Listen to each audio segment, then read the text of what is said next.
Olá, gente, tudo na paz? Sejam bem-vindos aí mais uma vez ao canal Livro Durante, tá? Hoje eu estou aqui para realizar essa incrível apresentação. 2027, o Livro Durante. Então, vamos ver aí o que o Livro Durante nos proporciona aí para 2027, tá? Vamos começar então vendo o que o Livro Durante nos diz. O Livro Durante nos diz que a humanidade está em um caminho de evolução gradual, tanto material quanto espiritualmente. A história humana é uma série de ciclos de avanço e retrocesso, de crises e oportunidades. Então, vamos fazer uma viagem no tempo, localizando padrões nas décadas de final 27, 1527, 1627, 1727, 827 e 1927, pois sabemos que é aprendendo o passado que compreendemos melhor o presente.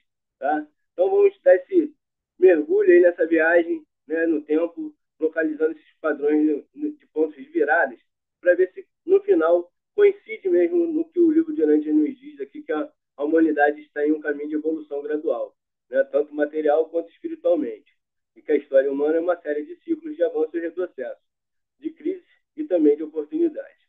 Tá? Então, espero que gostem aí, tá, gente? Vamos começar aqui com exemplos de contos neobrásicos no ano de final 27 que tiveram um impacto importante na mudança da era da humanidade. Tá? Então, vou relatar todos os contos neobrásicos dos anos, né? Foi falado desde 1527 até 1927. Possa ser que fique um pouco cansativo, tá, gente? Mas tem que detalhar todos esses detalhes, tá? Esses pontos, porque no final vai ficar super interessante, porque vai tudo estar fazendo sentido com o que o livro de Durante nos revelou. Tá? Então, eu vou correr um pouco aqui no início para que no final a parte mais interessante eu possa desacelerar. Então, vamos começar aqui com o primeiro ponto nevrálgico, que é o saque de Roma. Em maio de 1527, as tropas do imperador do Sacro Império Romano Germânico, Carlos V, saquearam a cidade de Roma. Este evento foi muito mais do que uma simples batalha. Ele marcou o declínio do poder papal e o início de uma nova realidade para a Igreja Católica, com implicação política e militar. O saque de Roma demonstrou a fraqueza militar do papado e a ascensão de potências seculares, como o Império de Carlos V e as monarquias nacionais. A supremacia do Papa, que antes era inquestionável na política europeia, foi severamente abalada. Com implicação religiosa, o evento foi interpretado por muitos protestantes, incluindo Martim Lutero, como um sinal do juízo de Deus sobre a corrupção da Igreja Católica. O Papa Clemente VII foi forçado a se refugiar e, com isso, a autoridade moral e espiritual de Roma foi manchada. Isso deu um impulso gigantesco à reforma protestante e à formação de novas religiões cristãs na Europa. Nós já podemos ver aí no primeiro ponto nevrálgico a importância que teve o saque de Roma. Né? Com seu segundo ponto nevrálgico, a crise do casamento Henrique VIII. Em 1527, o rei Henrique VIII da Inglaterra iniciou formalmente seus esforços para anular seu casamento com a rainha Catarina de Aragão. Este ato, aparentemente pessoal, desencadearia uma revolução religiosa e política, com implicação política e religiosa. A recusa do Papa Clemente VII em anular o casamento, em parte por estar sob o controle de Carlos V, que era sobrinho de Catarina, levou Henrique VIII a romper com a autoridade de Roma. Este foi o início da Reforma Inglesa, que culminaria na criação da Igreja da Inglaterra com o próprio rei como seu líder supremo. Isso não só mudou o panorama religioso da Inglaterra, mas também estabeleceu um precedente de um monarca controlando a religião em seu próprio reino, um modelo de religião da mente ou autoritária. E com seu terceiro ponto nevrálgico, o contexto intelectual e o Renascimento. Embora não seja um evento único, 1527 está inserido no auge do Renascimento e do florescimento de novas ideias científicas e humanistas, com implicação científica e filosófica. A mentalidade renascentista de questionar a autoridade e valorizar o conhecimento individual e a observação da natureza abriu caminho para a revolução científica. Embora grandes nomes como Copérnico e Galileu ainda estivessem por vir, o ambiente intelectual já estava preparado para que essas revoluções acontecessem. A busca pela verdade cósmica e a luz interna, temas sobre a verdadeira religião ganhavam força neste período, desafiando a tradição e o dogma. Esses eventos nos mostram como as ações e decisões humanas, mesmo aparentemente egoístas, podem ter consequências espirituais e sociais profundas, levando a mudança de era para a humanidade. E em 1627, o século XVIII, é um período de intensas mudanças na Europa, com a Guerra dos 30 Anos dominando o cenário. Em 1627, bem no meio desse conflito devastador, que já havia começado em 1618, teve seu primeiro ponto nevrálgico com a Guerra dos 30 Anos, um conflito de proporções continentais e ideológicas, com implicação militar e política. A Companhia de Wellington, o general Albert von Heilenstein, a serviço do imperador Fernando II, estava no auge de seu poder. Em 1627, ele consolidava o domínio imperial sobre grande parte do norte da Alemanha, expulsando as forças dinamarquesas e esmagando resistências protestantes. O poder dos Habsburgos estava em ascensão, o que gerava grande apreensão em outras potências europeias, como a França, com consequências a longo prazo. A devastação causada pela Guerra dos 30 Anos foi imensa, com milhões de mortes pela guerra, fome e doenças. Isso levaria à redefinição das fronteiras e do equilíbrio de poder na Europa, culminando na Paz de Westfália, em 1648, que estabeleceria o princípio da soberania dos Estados-nação e o enfraquecimento do Sacro Império Romano Germânico. Este é um exemplo claro de mudança de era na geopolítica europeia, que teve também implicação religiosa. A guerra intensificou as divisões entre católicos e protestantes.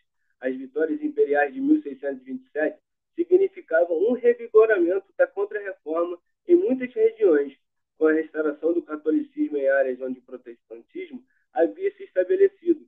Isso gerou perseguições e migrações forçadas. Tendo seu segundo ponto nevrálgico, o cerco de La Rochelle na França, o poder do Estado e a religião. Em 1627, Cardeal Richelieu, principal ministro do rei Luís XIII da França, iniciou o cerco de La Rochelle, uma cidade fortificada e um dos principais baluartes dos huguenotes, protestantes franceses, com implicação política e religiosa. A consolidação do poder real. Richelieu viu os huguenotes como uma ameaça à unidade e ao poder centralizado da monarquia francesa. O cerco de La Rochelle, que terminaria em 1628 com a queda da cidade, foi um passo crucial à supressão das liberdades políticas dos protestantes e na consolidação do Estado absolutista na França. Com o fim da tolerância religiosa, pelo menos temporária, né? Embora o Edito de Nantes, em 1598, tivesse concedido certa liberdade religiosa aos huguenotes, o cerco de La Rochelle marcou o início de uma política mais restritiva que culminaria na revogação do Edito por Luís XIV mais tarde. Isso demonstra a luta entre a centralização do poder estatal e a autonomia das minorias religiosas, um tema relevante para a exploração da religião da mente versus a religião do espírito. Tá? Que, inclusive, tem aí um vídeo no canal aí que diz a respeito da religião da mente e a religião do espírito, aos buscadores da verdade. Tá? Só procurar aí que está aí muito bom.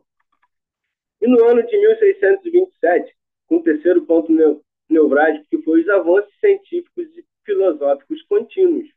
Embora 1627 não tenha um evento científico explosivo, como a publicação de uma obra revolucionária, ele está inserido em um período de intensa atividade intelectual que pavimentava o caminho para a revolução científica.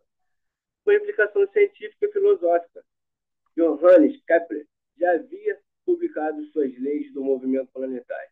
Galileu Galilei estava ativo e René Descartes começava a formular suas ideias filosóficas e científicas que levariam ao discurso do método em 1637. Francis Bacon, falecido em 1626, havia defendido o método indutivo e observação empírica, cujas ideias continuavam a influenciar pensadores. Inclusive aqui esse grande filósofo René Descartes, que está mencionado em outro vídeo aí da glândula pineal e lobo de Urântia. Ele já dizia aí a respeito da glândula pineal. Tá? Então, 1627 foi um período de consolidação do método científico, onde a observação e a experimentação começavam a suplantar a autoridade eclesiástica e filosófica como fonte de conhecimento. Isso reflete a busca por uma verdadeira religião, baseada na experiência e na razão, não apenas no dogma. Em suma, 1627 é um ano que reflete a intensificação de conflitos que redesenhariam o mapa político e religioso da Europa, consolidando o poder do Estado-nação e restringindo as liberdades religiosas em nome da unidade estatal. Ao mesmo tempo, os subcorrentes de pensamento científico e filosófico continuavam desafiar as velhas autoridades, preparando o terreno para uma nova era de razão e descobertas. Pontos esses que levam a uma discussão sobre como as consequências de conflitos ideológicos e de poder e como esses eventos moldaram as sociedades e o pensamento humano, ecoando a mudança de era. Então vamos agora analisar o ano de 1727, em pontos também de pontos nevrálgicos, né, procura de pontos nevrálgicos, com um impacto duradouro das esferas políticas, religiosa, militar, científica, que sinalizam mudanças de eras, como estamos vendo.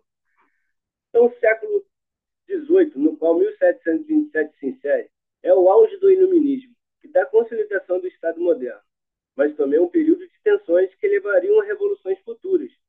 O seu primeiro ponto nevrálgico foi a morte de duas grandes mentes, Newton e George I. Em 1727, ocorreram duas mortes significativas que, embora não sejam eventos de grande impacto imediato, como guerras ou saques, simbolizam o fim de uma era e o início de uma outra em campos distintos. A morte de Isaac Newton, em 20 de março de 1727, teve implicação científica e filosófica. A morte de Newton marcou o fim de uma era dourada da ciência, onde as bases da física clássica foram estabelecidas. A sua obra, Princípio Matemática, de 1687, revolucionou a compreensão do universo com suas leis do movimento e da gravitação universal. Em 1727, suas ideias já eram amplamente aceitas e estavam no centro do pensamento científico europeu. Sua morte não foi um evento disruptivo, mas um fechamento simbólico de um capítulo. A partir de então, a ciência continuaria a se desenvolver, mas com a base newtoniana solidamente estabelecida. Ele representou o auge da razão e da observação empírica, pilares do iluminismo. Com implicação religiosa e cultural. Newton, embora um devoto religioso, viu a ciência como uma forma de compreender a obra de Deus. Sua morte consolidou a visão de um universo regido por leis naturais, o que influenciou o deísmo e outras correntes filosóficas que buscavam uma religião baseada na razão, afastada do dogma e do misticismo, ecoando a religião do espírito. A morte de George I na Grã-Bretanha, em 11 de junho de 1727, teve uma implicação política. A morte de George I, o primeiro monarca da Casa de Hanover no trono britânico, e a ascensão de seu filho George II, foi um momento de transição dinástica. George I era frequentemente ausente do parlamento e sua familiaridade com a língua inglesa era limitada, o que permitiu o fortalecimento do cargo de primeiro-ministro com Robert Walpole, consolidando seu poder. A ascensão de George II, embora ainda com grande poder real, continuou o processo de fortalecimento do sistema parlamentarista e no gabinete ministerial, marcando a evolução da monarquia constitucional britânica. Com consequências a longo prazo. Este evento é um marco na consolidação do sistema político britânico, que seria um modelo para as outras nações, onde o poder do monarca é limitado por uma constituição e um parlamento. É um passo importante para a modernização política e o fim do absolutismo, pelo menos na Grã-Bretanha. Com seu segundo ponto nevrálgico, a Guerra Anglo-Espanhola de 1727 a 1729, o início das tensões globais. Em 1727, a Grã-Bretanha e a Espanha entraram em conflito, principalmente sobre questões comerciais e territoriais, como o controle de Gibraltar e os direitos comerciais nas Américas, com implicação militar e política.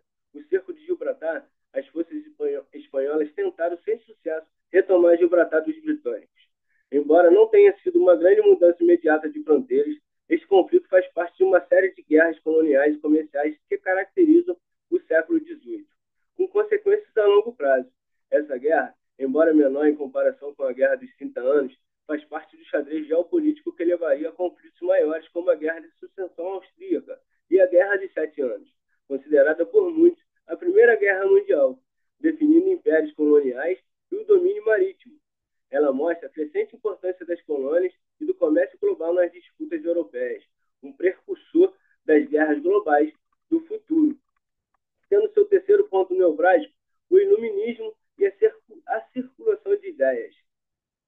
1727, embora sem eventos isolados de grande revolução, foi um ano em que as ideias iluministas continuavam a se espalhar e a fermentar, preparando o terreno para as revoluções futuras, americana e francesa, com implicação filosófica e social. Voltaire e Montesquieu já estavam ativos e publicando suas obras, ou em processo de desenvolvê-las. A ênfase na razão, nos direitos humanos, na tolerância religiosa e na crítica ao absolutismo e ao dogmatismo eclesiástico estava crescendo. O desafio ao dogma. As ideias de Newton sobre um universo ordenado por leis naturais reforçavam a confiança na razão humana e no questionamento de implicações meramente teológicas. Esse período é crucial para a religião do espírito, pois a busca individual pela verdade e a rejeição de autoridades externas, sejam elas eclesiásticas ou monárquicas, ganhavam força. Em resumo, 1727 marca o fechamento de um ciclo com a morte de gigantes como Newton e o início de um novo capítulo na política britânica. Ao mesmo tempo, ele está inserido em um contexto de crescentes tensões imperiais e a disseminação de ideias iluministas que, embora ainda não tivessem culminado em grandes revoluções políticas, estavam silenciosamente construindo as bases para uma mudança de era, na forma como a sociedade e a política e a ciência seriam compreendidas e organizadas nas décadas seguintes.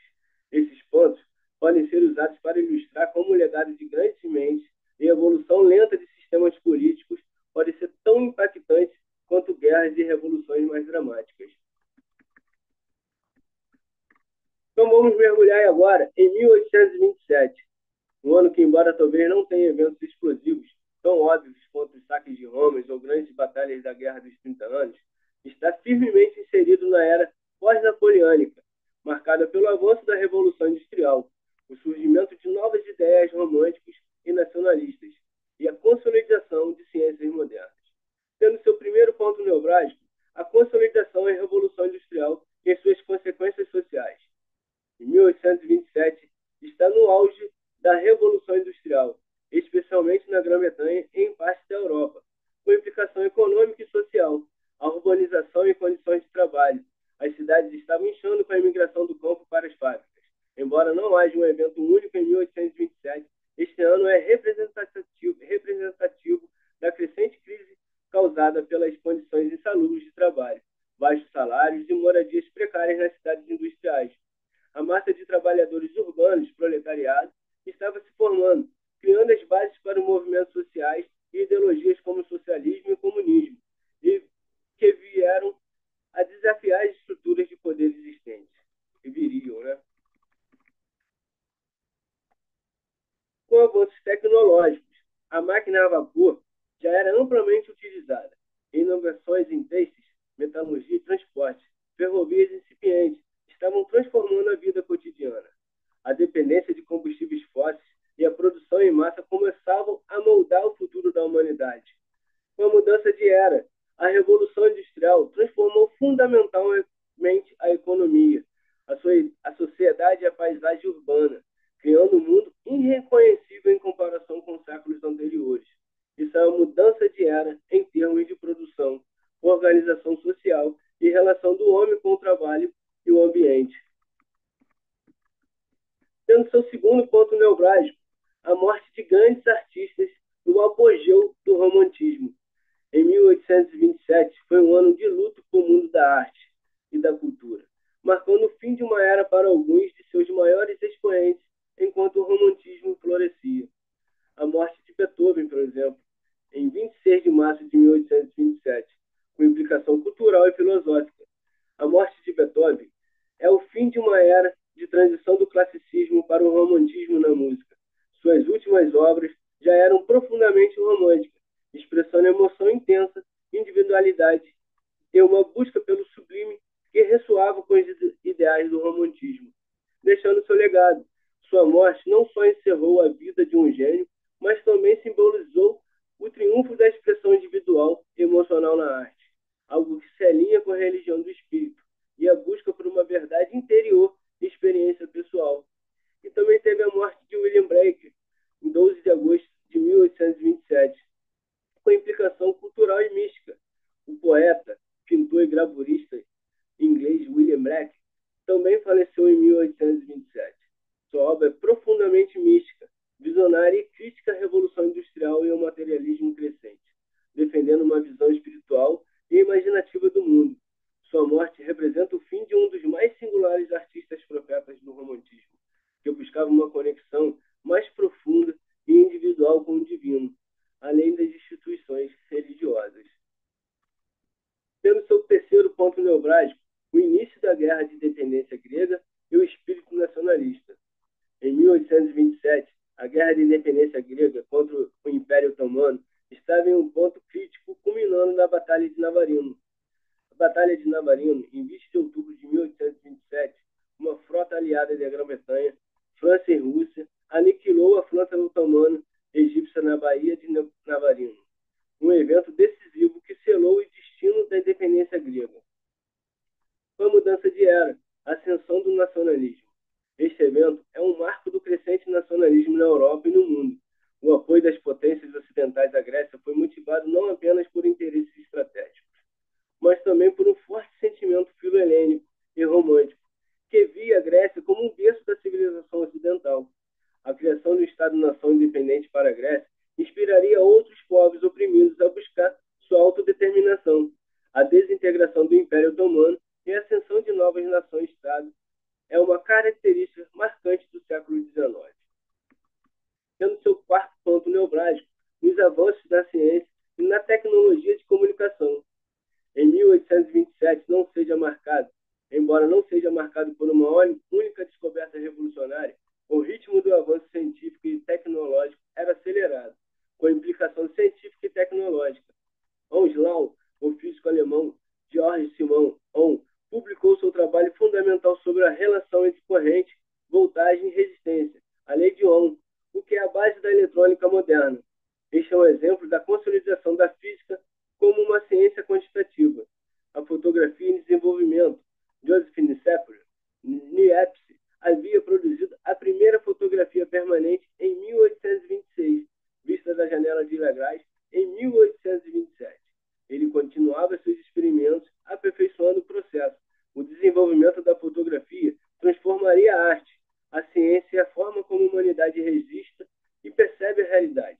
Em resumo, 1827 é um ano que encapsula as tendências de uma mudança de era impulsionada pela Revolução Industrial, com suas transformações sociais, a consolidação do romantismo, com sua ênfase na emoção e individualidade, e o surgimento de um nacionalismo forte que redesenharia o mapa político. A morte de figuras como Beethoven e Black e a lei de Ohm são marcos do progresso cultural e científico que definiriam o século XIX. Não, esses pontos oferecem um terreno fértil para discutir como a industrialização, a arte e a política se interlaçam para moldar a condição humana na modernidade. E, finalmente, vamos chegar agora em 1927. A gente vai agora, no próximo, a gente poder ver aí o que o livro Durante nos revela para 2027. Vamos ver aqui agora o ano de 1927 com seus pontos nevrálgicos, com a implicação tecnológica e cultural. O seu primeiro ponto nevrálgico, o voo solo transatlântico de Charles Lindbergh, a conquista da distância e a era da aviação. Em 20 e 21 de maio de 1927, Charles Lindbergh realizou o primeiro voo solo sem escalas através do Oceano Atlântico, de Nova York a Paris a bordo do Spirit of Louis. Com pioneirismo tecnológico, o voo de Lindbergh foi um triunfo da engenharia e da coragem humana. Demonstrou o potencial da aviação como nunca antes, impulsionando o desenvolvimento de aeronaves mais seguras e eficientes, com impacto psicológico e cultural. Lindbergh se tornou um herói global instantâneo, simbolizando o espírito de aventura e a crença no progresso tecnológico. O evento diminuiu o mundo, tornando a ideia de viagens internacionais mais tangível e pavimentando o caminho para a aviação comercial de massa. Gerou um senso de união global de possibilidades limitadas da era moderna. A mudança de era. O voo de Lindbergh marcou o início da era da aviação como um fator transformador na vida humana, na guerra e no transporte global. Tendo seu segundo ponto nevrálgico, o nascimento do cinema sonoro, uma revolução na arte e no entretenimento. Em 6 de outubro de 1927, estreou o filme O Cantor de Jazz, o primeiro longa-metragem comercial com diálogos sincronizados, com implicação cultural e tecnológica. A transformação da indústria cinematográfica, O Cantor de Jazz não foi o primeiro filme a ter o som,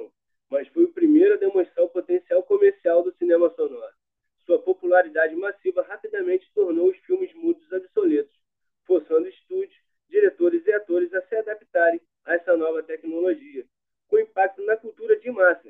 O som adicionou uma nova dimensão ao entretenimento, tornando os filmes mais imersivos e acessíveis. Isso mudou radicalmente a forma como a história eram contadas e consumidas, estabelecendo as bases para o cinema como conhecemos hoje e influenciando profundamente a cultura popular global. Com a mudança de era, a chegada do som ao cinema foi uma revolução cultural e tecnológica que redefiniu o entretenimento e a arte do século XX, impactando a comunicação e a forma como as narrativas são transmitidas.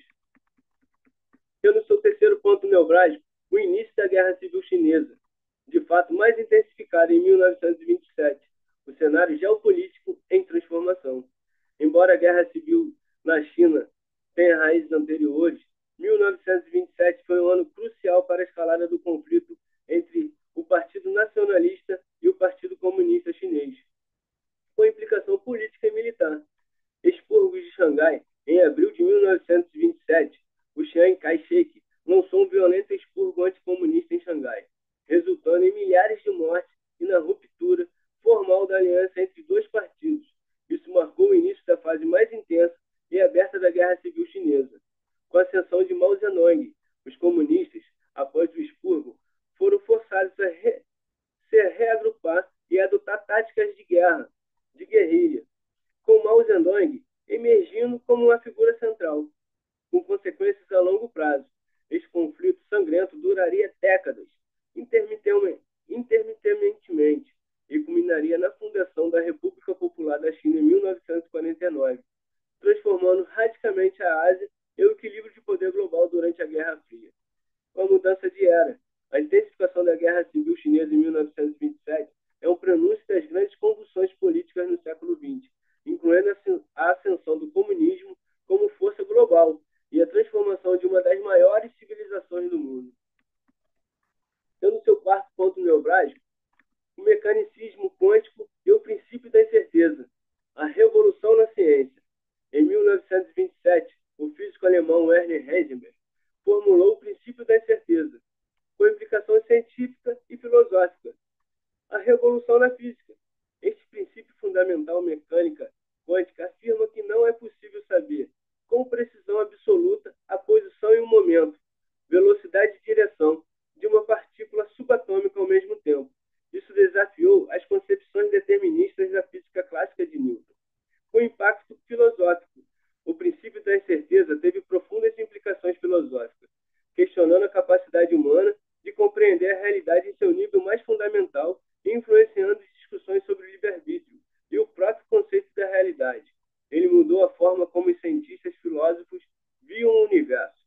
Com a mudança de era, a mecânica quântica, com o princípio da incerteza, representou uma das maiores revoluções científicas da história, alterando nossa compreensão do universo em seus níveis mais básicos e impulsionando o desenvolvimento das tecnologias futuras, como a computação quântica. Em resumo, 1927 é um ano das grandes saltos tecnológicos, aviação, cinema sonoro, que encurtaram distâncias e transformaram a cultura de massa. É também um ano de intensas tensões geopolíticas na China, prenunciando conflitos futuros. No campo da ciência, a física quântica, com o princípio da incerteza, desafiava paradigmas seculares, redefinindo nossa compreensão do universo. Todos esses eventos contribuem para uma sensação de que o mundo estava, de fato, em uma mudança de era de múltiplos níveis. Então, pontos que podemos considerar comuns ou tendências nos anos de final 27 que nós vimos até agora, né? Quais são esses pontos que podemos considerar comuns ou tendências? Aqui começa a ficar muito interessante. Tá? Então, analisando o que esses anos de final 27 têm em comum, pode revelar padrões de transformação e aceleração histórica. Embora cada século tenha suas particularidades, podemos identificar alguns denominadores comuns ou tendências que se manifestam de forma recorrente nos anos de final 27, como conflito e reconfiguração de poder político e militar. Em 1527, o saque de Roma, declínio papal, ascensão de potências seculares, a crise de Henrique VIII, ruptura com Roma, fortalecimento da monarquia inglesa. Em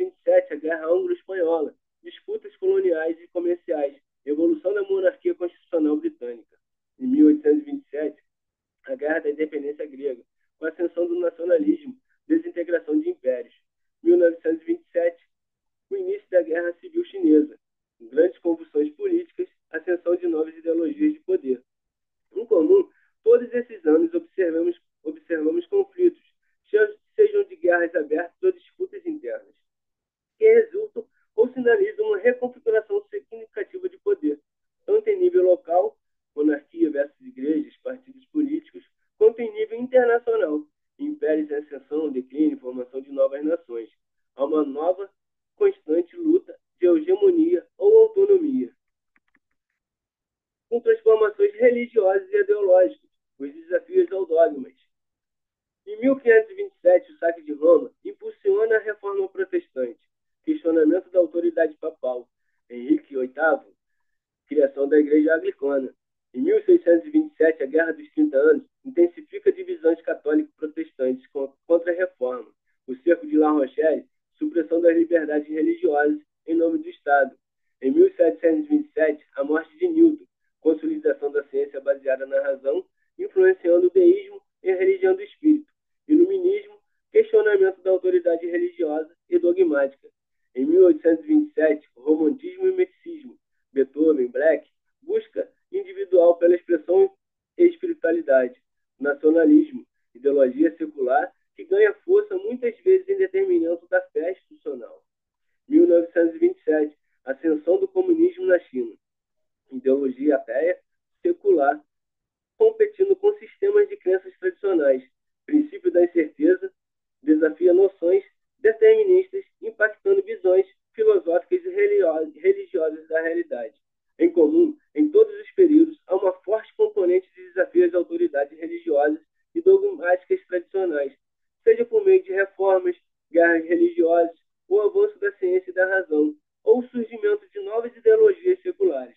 A religião do espírito, com a busca individual por verdade e experiência, versus a religião da mente, dogma e instituição, é um tema recorrente. Com a aceleração do progresso tecnológico e científico. Em 1527, contexto do Renascimento, valorização da observação, base para a futura revolução científica. 1627, a continuação da revolução científica, consolidação do método científico, Galileu e Descartes saindo em atuação. 1727, a morte de Newton, consolidação da física clássica, base para o pensamento racionalista. 1827, a Revolução Industrial, a urbanização, a máquina a vapor, a lei de Ohm, fundamento da eletrônica, avanços na fotografia. Em 1927, o voo de Lindenberg, avanço na aviação, cinema sonoro, revolução no entretenimento e comunicação, princípio da certeza com a revolução na física quântica. Em comum, cada século 27 mostra um progresso contínuo e muitas vezes acelerado na ciência e na tecnologia. Mesmo que não haja um único evento como o Big Bang, há sempre um avanço significativo que redefine as capacidades humanas ou a compreensão do universo. E para finalizar, aqui, as mudanças sociais e culturais duradouras. Em 1527, o impacto na arte e cultura renascentista após o saque, com novas formas de expressão religiosa. Em 1627, devastação social da Guerra dos 30 Anos, com o reforço da identidade nacional futuramente. Em 1727, fortalecimento do iluminismo, razão, direitos e tolerância, que moldaria a sociedade futura. Evolução do sistema político britânico. 1827, consequências sociais da Revolução Industrial, urbanização, proletariado. Romantismo na arte, Beethoven, Black, e o nacionalismo redefinindo identidades coletivas. 1927, a era do jazz, cultura de massa, cinema sonoro, novas percepções de tempo e espaço, aviação, globalização cultural incipiente. Em comum, há sempre uma transformação profunda na estrutura social e nos valores culturais. Isso pode ser visto na ascensão de novas classes, novas formas de arte, novas ideologias que afetam a identidade individual e coletiva. Em síntese, os anos de final 27 parecem ser momentos em que as tensões acumuladas em um século ou um período anterior atingem um ponto de ruptura ou aceleração, resultando em conflitos de poder, desafios a dogmas estabelecidos, progressos tecnológicos e científicos que redefinem o futuro, e mudanças profundas na organização social e nos valores culturais. Eles funcionam como portais que nos levam a uma nova fase da experiência humana, justificando a ideia da mudança de era.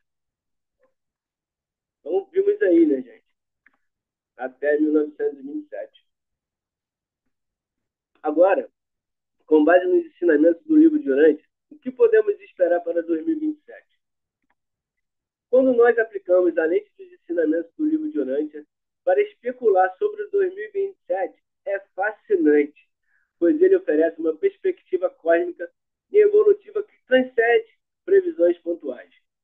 O livro de Urântia oferece princípios gerais sobre a evolução planetária, o progresso espiritual da humanidade, a dinâmica do livre-arbítrio e a influência dos ajustadores do pensamento. Então, com base nos ensinamentos, podemos esperar algumas tendências e processos contínuos e talvez um potencial de certas dinâmicas em 2027 e além, especialmente à luz dos pontos nevrálgicos que vimos nos anos de final 27 anteriores. Tá? Então, nós vamos pegar aqui os pontos nevrálgicos de mudança de era. Vamos usar agora do livro Durante, o documento 195, tá? Para a gente poder estar vendo essa conexão. E vamos começar aqui pelo documento 195, seção 9.2, para ver o que ele nos revela. E ele nos diz: mas o cristianismo paganizado e socializado permanece na necessidade de um novo contato com os ensinamentos reais de Jesus, não comprometidos por concessões, pois ele definha na falta de uma nova visão da vida do Mestre na Terra. Uma revelação nova e mais plena da religião de Jesus está destinada a vencer no império de secularismo materialista e a derrotar uma corrente mundial de naturalismo mecanicista. Urântia está agora agitada e à beira de uma das suas épocas mais assombrosas e encantadoras de reajustamento social, de estimulação moral e de iluminação espiritual. E no documento 195, seção 9.3, os ensinamentos de Jesus, ainda que grandemente modificados, sobreviveram aos cultos dos mistérios da sua época natal. A ignorância e a superstição da idade medieval das trevas estão, ainda agora, triunfando lentamente sobre o materialismo, o mecanicismo e o secularismo do século XX. E esses tempos de grandes provações e de ameaças de derrotas são sempre tempos de grandes revelações. Então vamos ver as conexões do documento com os anos de final 27 e as expectativas para 2027, começando pela parte que diz: o cristianismo paganizado e socializado e a nova visão da vida do Mestre. Pegando o passado de décadas 27 anteriores, vimos como a religião foi usada e moldada para forças políticas, Henrique VIII, Richelieu, e como dogmas e instituições se cristalizaram. O contraste entre a religião do espírito e a religião da mente foi recorrente. O saque de Roma em 1527 pode ser visto como um marco na revelação da vulnerabilidade das imperfeições da igreja institucionalizada. Em um presente futuro para 2027, o documento do livro de Urântia nos sugere que o cristianismo, e por extensão talvez outras grandes religiões, ainda está paganizado e socializado, precisando de um novo contato com os ensinamentos reais de Jesus. Isso reforça a ideia de que em 2027 podemos esperar uma busca contínua e intensificada por uma espiritualidade mais autêntica e pessoal, livre das amarras institucionais e políticas. As pessoas estarão famintas por uma nova visão do que é viver a religião de Jesus, em vez de apenas seguir dogmas. Continuando no documento 195, ele também nos diz que o império de secularismo materialista e corrente mundial de naturalismo mecanicista, pelo passado de décadas 27 anteriores, já em 1727, a morte de Newton, o iluminismo, em 1827, a Revolução Industrial da Lei On, vimos o crescente domínio do materialismo e do pensamento mecanicista. Em 1927, o princípio da incerteza, embora quântico, ainda operava dentro de um arcabouço científico que muitos interpretavam como mecanicista ou puramente naturalista. E no presente e futuro, em 2027, o livro de Urântia reconhece que esses ismos são forças poderosas. Em 2027, a IA, a biotecnologia e a ciência em geral continuarão a empurrar os limites do naturalismo mecanicista. No entanto, o documento afirma que uma revelação nova e mais plena da religião de Jesus está destinada a vencer esses impérios. Isso implica que 2027 pode ser um ano em que a tensão entre o materialismo e o espiritualismo se torna ainda mais evidente, com muitas pessoas buscando ativamente algo que o secularismo não pode oferecer. E o documento também nos diz que Urântia, que é o nome do nosso planeta Terra, né, gente, está agora agitada e à beira de uma das suas épocas mais assombrosas e encantadoras de reajustamento social, de estimulação moral e de iluminação espiritual. Então, no passado de décadas de 27 anteriores, todos os anos de final 27 que analisamos foram agitados e à beira de grandes mudanças. A reforma, a Guerra dos 30 Anos, o Iluminismo, a Revolução Industrial, a Era do Jazz e o início de conflitos mundiais e revoluções científicas. E no presente e futuro, com 2027, esta frase é a mais profética e otimista, pois ela sugere que o período atual, e por extensão 2027, não é apenas de agitação, mas de um potencial imenso para um salto evolutivo triplo, com reajustamento social, em novas formas de organização social, de lidar com a globalização, tecnologia e desigualdade.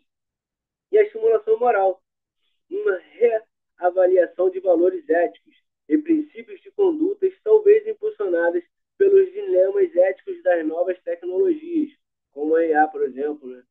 A iluminação espiritual, uma onda de compreensão à experiência espiritual mais profunda, possivelmente através da nova e mais plena revelação da religião de Jesus que o livro menciona. Então, para 2027, isso significa que, apesar das tensões e desafios, talvez por causa delas, há uma oportunidade única para a humanidade despertar para uma nova fase de crescimento. E o documento 195 também nos diz aqui que os tempos de grandes provações e de ameaças de derrota são sempre tempos de grandes revelações. E no passado de décadas de 27 anteriores, os séculos passados foram cheios de provações, guerras religiosas, pestes, revoluções industriais, com exploração, guerras mundiais, etc. Nesses tempos, sempre houve um florescimento de novas ideias, descobertas e buscas espirituais. E no presente e futuro, em 2027, o mundo enfrenta provações. Estamos vendo aí, né, gente? Crises climáticas, polarização política, pandemias, ameaças de guerras e desigualdade. Esta passagem oferece uma perspectiva de esperança. Quanto maiores os desafios, maior o potencial para revelações transformadoras. Isso pode significar não apenas o surgimento de novas verdades espirituais, mas também de soluções inovadoras para problemas globais, impulsionadas por uma consciência coletiva e mais elevada. Então, os pontos nevrálgicos de 2027 não são apenas crises, mas catalisadores para um despertar maior, alinhando com a visão de O Livro de Irante para um progresso evolutivo em Irante.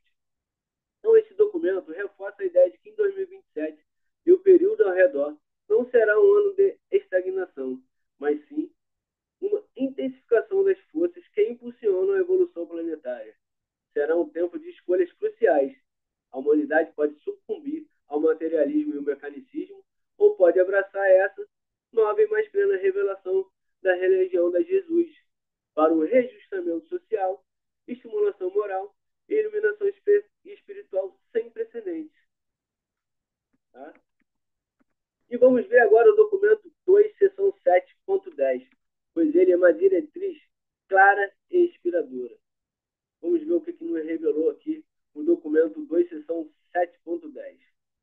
O desafio religioso desta época é dirigido àqueles homens e àquelas mulheres que, pela sua visão ampla e voltada para o futuro e pelo discernimento da sua luz interna, ousarão construir uma nova e atraente filosofia de vida, partindo dos conceitos modernos, sutilmente integrados da verdade cósmica, da beleza universal e da bondade divina. Uma tal visão, nova e reta, da moralidade, atrairá tudo o que existir de bom na mente do homem e convocará o que houver de melhor na alma humana.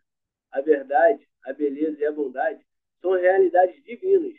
E à medida que o homem é ascendente na escala da vida espiritual, essas qualidades supremas do Eterno tornam-se cada vez mais coordenadas e unificadas em Deus, que é amor. Então podemos ver a conexão do documento com os anos das décadas de 27 e as expectativas para 2027. Vamos começar na parte que diz o desafio religioso desta época. Em passados de décadas de 27 anteriores, em cada século de 27, vimos desafios religiosos. A reforma de 1527, as guerras religiosas de 1627, o iluminismo questionando o dogma em 1727 romantismo buscando o transcendental em 1827. Em 1927, materialismo e mecanicismo já eram desafios potentes, como o documento 195 apontou. E no presente e futuro, em 2027, o documento afirma que o desafio religioso desta época, a nossa época, incluindo 2027, não é se apegar a velhos credos, mas sim construir ativamente uma nova filosofia de vida. Isso valida a percepção de que as velhas estruturas religiosas, por extensão sociais, estão se mostrando inadequadas para os desafios modernos. E também nos diz em construir uma nova e atraente filosofia de vida, partindo dos conceitos modernos sutilmente integrados da verdade cósmica, da beleza universal e da bondade divina. Com o passar de décadas 27 anteriores, embora as eras anteriores buscassem a verdade científica e filosófica, a beleza do Renascimento no romantismo e a bondade com ideias éticas do iluminismo, o desafio era integrar tudo isso de forma sutil e moderna, porque muitas vezes a busca pela verdade científica levou ao mecanicismo e a bondade se tornou dogmática. Então, com o presente e futuro em 2027, este é o cerne do que o livro de Urântia nos propõe para a nossa era. Em 2027, as provas e ameaças de derrotas no documento anterior exigirão que essa nova filosofia, a humanidade, é desafiada a encontrar uma maneira de harmonizar isso, a verdade, a beleza e a bondade. Né? A verdade cósmica, com a compreensão científica expandida do universo, como a física quântica de 1927, a exploração espacial futura, sem cair no materialismo mecanicista. A beleza universal, a apreciação da arte, natureza das expressões criativas, que elevam o espírito, sem se tornar escapismo ou hedonismo. E a bondade divina, a expressão do amor, serviço altruísta e ética que Jesus ensinou, sem se prender a dogmas ou instituições obsoletas. Então, a palavra atraente é crucial para essa nova filosofia que não pode ser imposta, mas deve ser tão intrinsecamente verdadeira, bela e boa, que naturalmente atrairá tudo o que existe de bom na mente do homem e convocará o que houver de melhor na alma humana.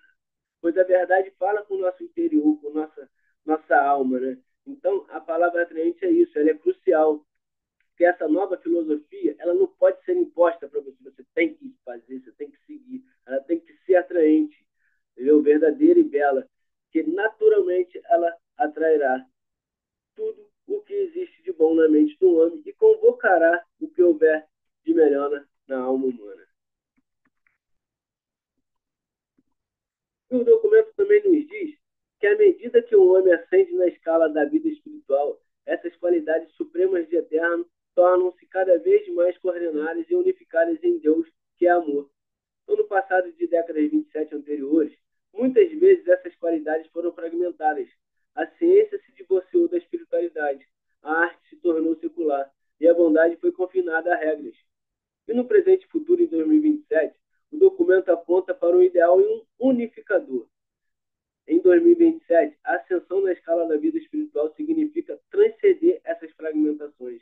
A verdade da ciência se encontra com a beleza da arte e a bondade do serviço, todas elas revelando a natureza de Deus, que é o amor.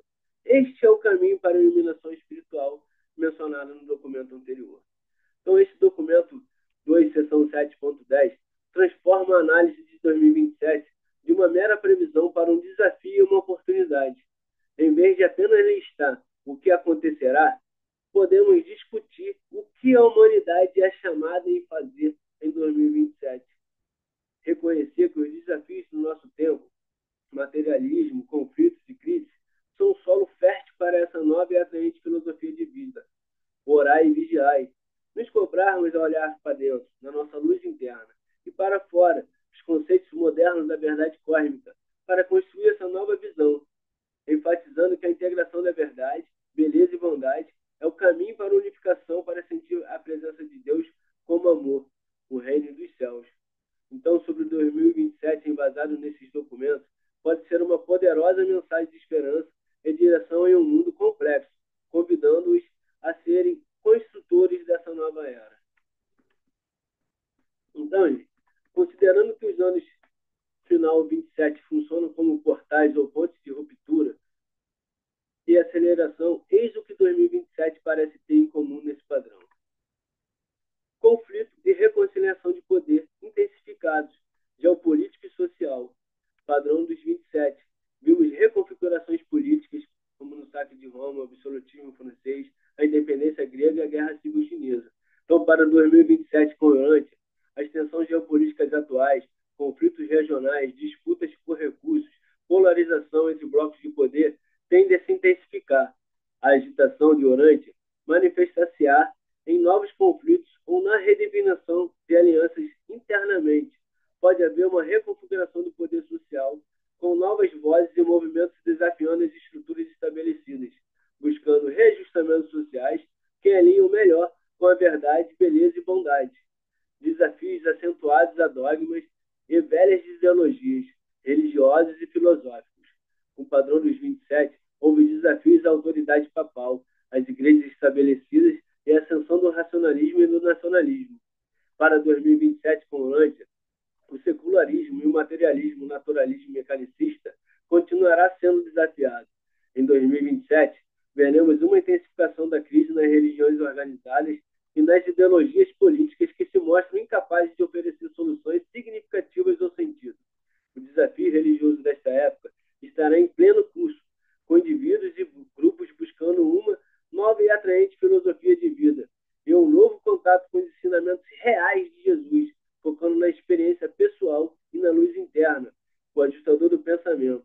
Isso é uma mudança de era em termos de fé e propósito. Com a aceleração exponencial do progresso tecnológico, com implicações éticas profundas.